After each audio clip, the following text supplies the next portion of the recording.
Hey everyone, Chris here with another filler video, and once again we're taking a look at a modern indie title I've been getting a lot of playtime out of, known as Planet Crafter. Now, I get it, because the word craft is in the title, it immediately pulls up thoughts of Minecraft and the kinds of mechanics that were in play in that game. But no, this game isn't anything like that at all.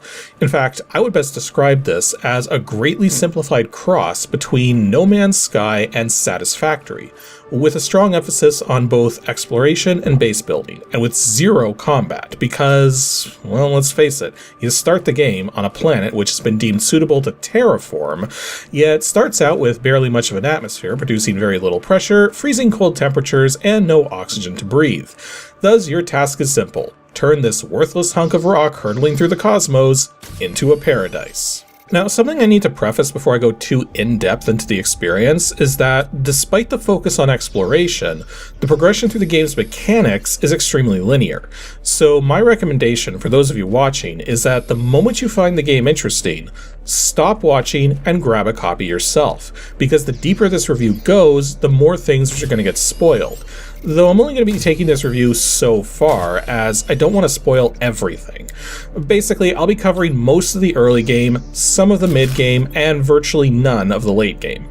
I should also mention that the game has multiplayer support, but I won't be showcasing it, other than to say that there are spacesuits you can acquire as you explore to change your appearance, which you otherwise never see. So before you begin playing, you have to create your world. Now, the game itself has a fixed world to explore, so your first time playing, you're much better off choosing a default play setting.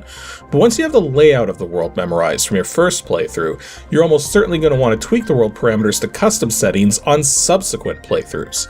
Now, there's a lot of options to choose from here, such as where you begin, what happens if you die, various tweaks to the game's internal multipliers, and plus some extra checkbox settings along the sides, with the last one, randomize ores, changing the game so much that if you don't have the mechanics and locations dialed in extremely well, it'll absolutely destroy you. Then, following a crash landing on the surface, you begin your quest. A simple message sent to you by Sentinel Corp tells you to start off by reaching 175,000 TI, which stands for Terraformation Index, so that the sky will turn blue. Now, that may sound like a lot, but do consider that to beat the game, you have to reach, a lot higher than that. Now, I won't spoil the exact number, but there's quite a few more zeros involved. So, how do you raise your TI? Well, let's not get ahead of ourselves. First things first, survival. The surface is inhospitable, and your initial water and food supplies are not going to last all that long. In fact, over in the corner, you can see your 3 survival gauges: health, water, and oxygen. If any of these run out, you'll begin to faint, and if you don't restore them before completely fainting, you die and it'll respawn based on your world's respawn settings, or if you're running hardcore, that'll be the end of your run.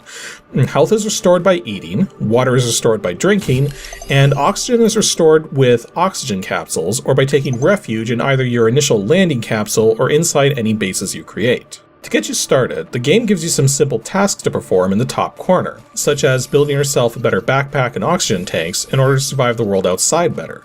Now, ores are found loose in the world along the surface as large chunks, with each chunk taking up a single inventory slot. And this is kind of your first clue that this is a greatly simplified experience, since everything you craft in the game revolves around these individual chunks, or compressed materials made up of multiple pieces of ore. This is why building a single small room for a base only takes 2 chunks of iron and 1 chunk of titanium, as each chunk represents much larger quantities. To collect these ores, you have your multi-tool, which has mining capabilities by default, but in order to start constructing your base, you need to install an appropriate microchip. And you also want to get the deconstructing microchip before too long too, seeing as how, just like with one of those games that I mentioned earlier, Satisfactory, this game utilizes mechanics which result in no net losses. If you deconstruct that small base room later on, you get back both chunks of iron and the chunk of titanium used to build it. Once you have the beginnings of a base, it's time to start terraforming. This is done by building machines which are capable of producing oxygen, heat, and pressure, using energy, meaning you also need to build energy-producing structures. This starts out as simple wind turbines, but quickly escalates to solar panels and ultimately nuclear energy. Now, I know what you're thinking. Isn't it a little dangerous to be doing stuff with nuclear power on a planet with frequent asteroid impacts? And no, this game doesn't have radiation mechanics or meltdowns or anything like that.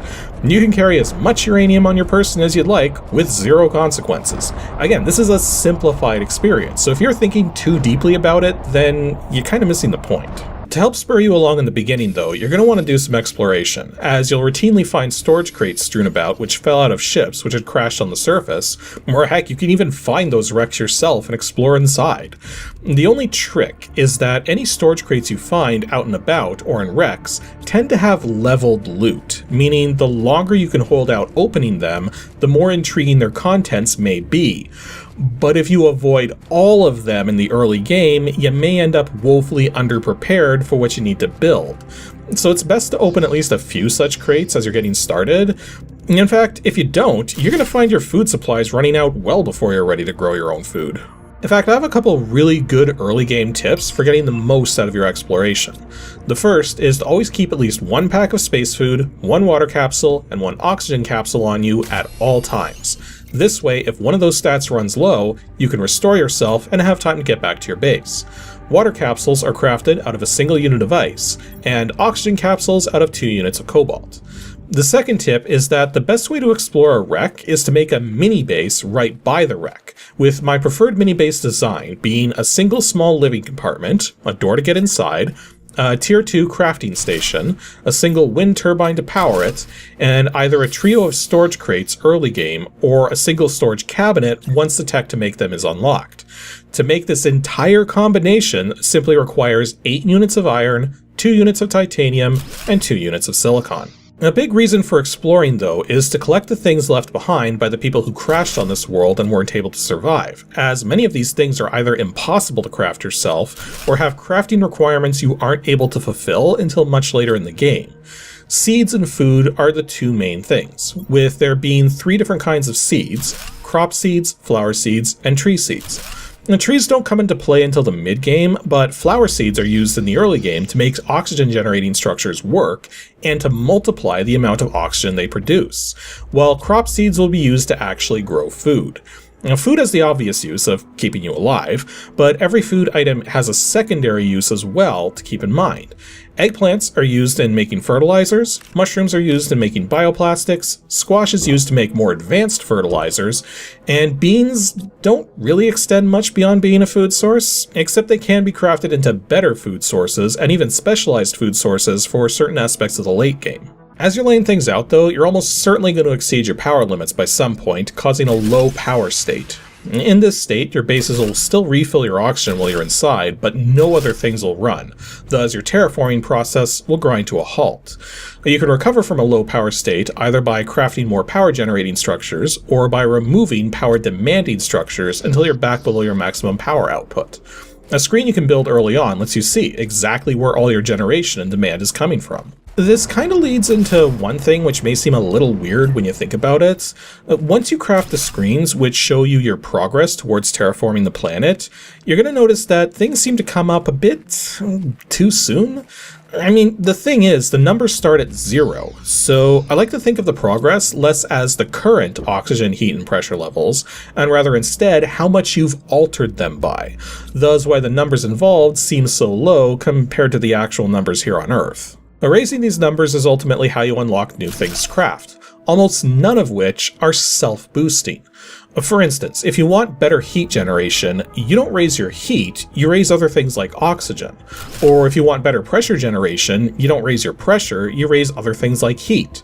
In this manner, even though the terraformation index is simply a cumulative value of all 3 of these things, it becomes nearly impossible to succeed without raising all of them, given that these numbers get several orders of magnitude larger in the long run. Eventually, as you're making progress, you're going to look around and realize that not only can you see more clearly than you could when you landed, but the sky is slowly changing color.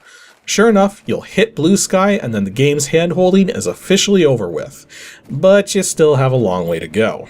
And one thing you're going to build before too long is a communications antenna and a display to show incoming messages. And that's when the game's narrative finally opens up to reveal that terraforming this planet isn't just a simple job you've decided to do or anything. You're playing the role of a convict who has selected a sentence of extradition and planetary terraformation instead of incarceration. This is why you've only been given the most basic of tools and supplies to survive with, as opposed to having direct access to more meaningful resources to ensure your survival. And one of the early game messages you're going to get, though, has a very interesting point of note in it, where it's recommended that you build your base at altitude, though the person telling you this isn't sure why this is a factor in your survival. Well, it'll be extremely obvious when you come back to your base at some point in the future, only to realize that it's kind of getting wet on the ground, and that's when it dawns on you that you built your base at the bottom of what's about to become a freaking lake. Actually, this isn't that big an issue really, because remember, the new lake's only going to grow in size while you have power running to your machines. Thus, if you cut the power, the index stops growing and the lake stops forming. Now, I already knew this was going to happen and built a new base to move everything into ahead of time, but your first time playing, this can definitely throw you off. Now, you may think you should just build high right from the start because of this, but remember, you begin the game with barely enough oxygen to go very far out from your landing pod. So, one way or another, it's easier to just start with a very small base and move everything once you're ready to build in a more permanent location. Again, there's no net loss of resources, thus once you finish moving everything, you won't be any worse off than you were before. Plus, so long as you're doing appropriate amounts of exploration, you'll be finding blueprint ships to extend the scope of what you can craft, which don't come up in the normal list of unlocks, one of which will be a device called the Recycling Machine, which can take any craftable item as input and convert it back into the things used to craft it. Now, this is primarily useful when dealing with rods of materials, such as iridium and uranium rods, so you can get the raw materials back, and so you can store a lot more iridium and uranium in less space due to how compressed those rods are. But literally anything you can craft can be recycled. Put a bottle of water in, you get ice. Put fertilizer in, you get back the algae, the sulfur, and the perfectly edible eggplants used to make it. In fact, using a recycler is pretty much a requirement to survive the game if you turn on the feature for randomized ores. Ultimately though, the numbers you need to reach are going to seem impossible to reach, but there's a couple mechanics which are going to aid in this tremendously. The first to come up are rockets.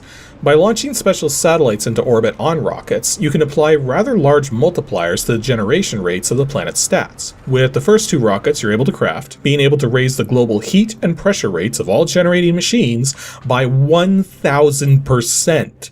Yes, seriously, a full 10 times increase with just a single rocket. There's no limit to the number of rockets you can launch, though there's diminishing returns almost immediately since this percentage bonus is cumulative, not compounding. Thus, if you launch two of the same kind of rocket, the multiplier simply goes up to 2000%, a third brings it up to 3000%, a fourth up to 4000%, etc. Meaning, the first rocket gives you a 10x increase, the next only doubles your new 10x rate, then you need to launch 2 to double it again, 4 to double it again, 8 to double it again. Because of this, you really don't need to go too crazy with rocket launches, although you certainly can if you want to, and also have the resources for it. But the next mechanic which comes into play mid-game are fuses. By using a special machine known as an optimizer, and by using fuses you collect from wrecks, you're able to apply an additional multiplier to generating machines within a radius of the optimizer, with a limit on how many machines will function. The important thing to note about fuses, though, is that they again provide their bonuses cumulatively to whatever bonuses a machine already has. For instance, if you put a golden seed inside a machine to raise its oxygen production to 600%, then apply a fuse to increase oxygen production through an optimizer, which gives a 500% bonus, you don't end up with 3000% oxygen production, you just simply raise it to 1100%. Speaking of, another great way to get some early oxygen production going is to hop onto the back of this particular wreck at the top of the incline, as there's a golden chest right here, and golden chests always provide some golden seeds.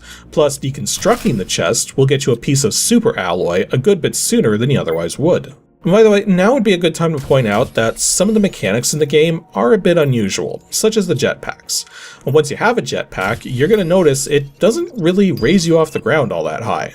Well, this is because while you have your jetpack active, its thrust pushes you relative to the direction you're moving in and the direction you're looking in. Thus, if you want to get some height, you have to look straight down and hold back, or look straight up and hold forward.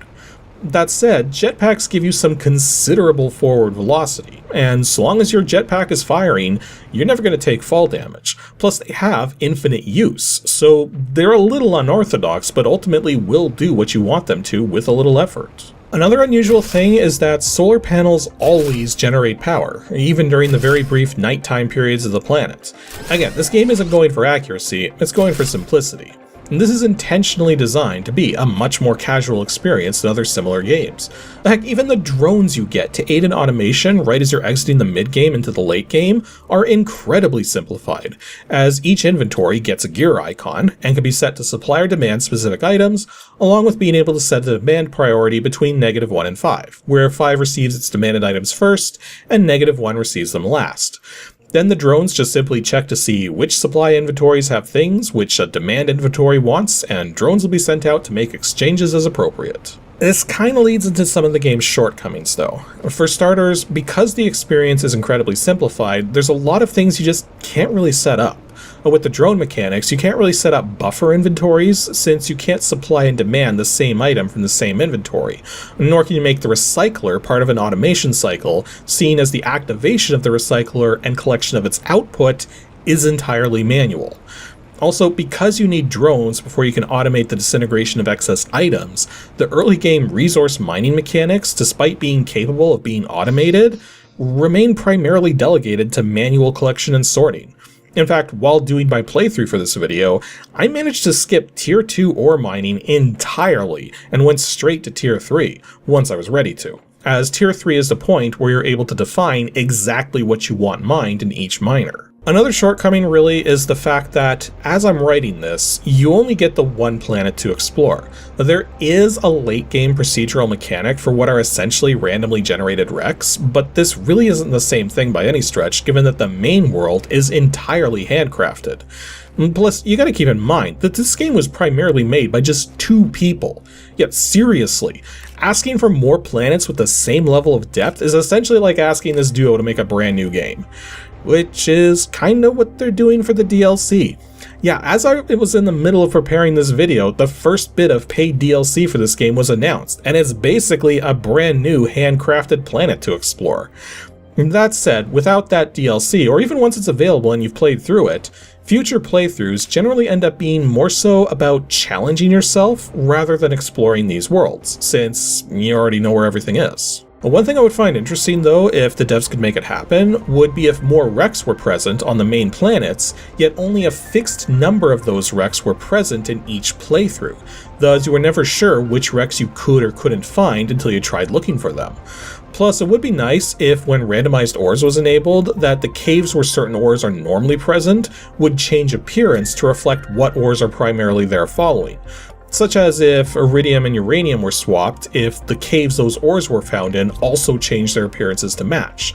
That doesn't presently happen, even though the ores you can mine in those locations do indeed get shuffled around. Also, I want to quickly mention that the endings to this game are just awful. The game has 3 endings depending on who you place your trust in at the end, and all of them are bad. And I don't mean that in terms of that the endings aren't done well. Not that they are, but rather that instead of having a good ending, a neutral ending, and a bad ending, you just get 3 bad endings. Yeah, don't expect any sort of reward for reaching the ultimate goal of the game. This is a game built to be played, not finished, which actually kind of makes it a lot like old DOS games in that respect. But all of that said, the game is still in active development, even though it's out of beta and in a full release status, so there's certainly going to be more features going forwards. In fact, as that new DLC was being announced, a new update was also pushed out which added an upgradable rover vehicle to the game, which I don't have any footage of because again, this update happened late in my producing this video.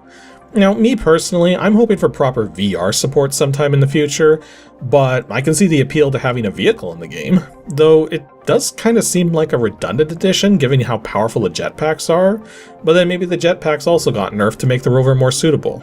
I don't actually know because I haven't had a chance to play the update yet. But one thing I do know, because the devs have actually stated as such, is that no matter what happens with updates going forwards, the game is going to remain comfy and casual with zero combat. And quite frankly, I'm kinda glad. I haven't said this in my videos yet, even though it's something I've mentioned in my socials, but my tastes in gaming have changed considerably in the past few years. I was born in the early 80s, and as such, that makes me part of the first generation of people who grew up playing video games their entire life, who are just now entering middle age. Of particular note is I've almost completely lost my desire to play first-person shooters. I mean, I still will for sake of videos, but they have very little appeal to me anymore, even though I can play them just fine. But that said, I still want to be playing games which use a first-person or VR perspective. I just want the focus to be less about shooting things and more about other dynamics, which is what you get with Planet Crafter, and even kind of like what you get with those other two games I mentioned earlier, Satisfactory and No Man's Sky. Though there is indeed some combat in those two games. This is part of what's led into my recent announcement of Project AB, a game idea of mine which is less game and more software toy, like how SimCity was envisioned way back when it was first created. Though the other part of what led to that announcement was that my previous game project, Project LJ, kinda hit a weird snag, and I've had to put it on the back burner for now, though I definitely want to get back to it at some point in the future.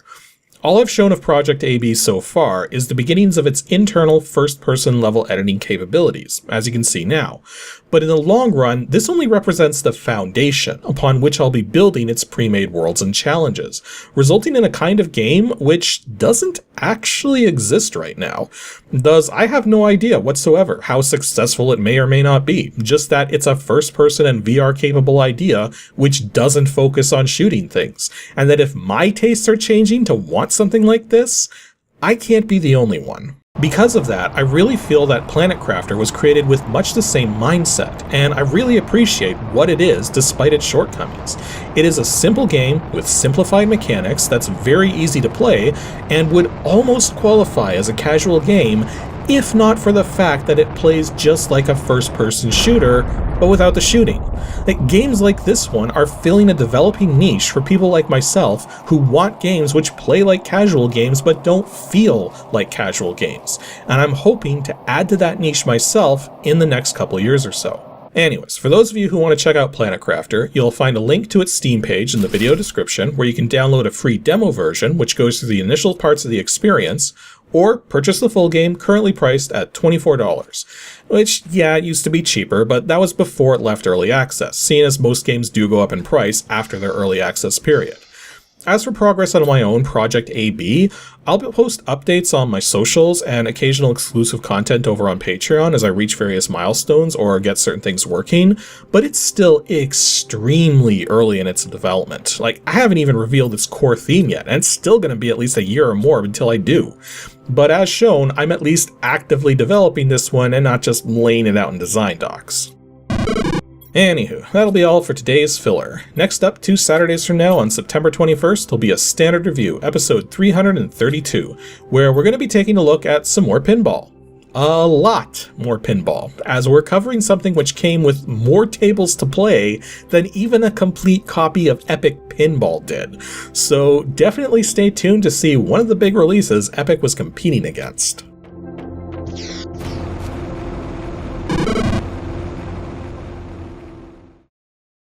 Thanks for watching, everyone, and extra special thanks to all the people seen here supporting me on Patreon. If you'd like to join in with them and support the show directly, head on over to patreon.com/KASICK.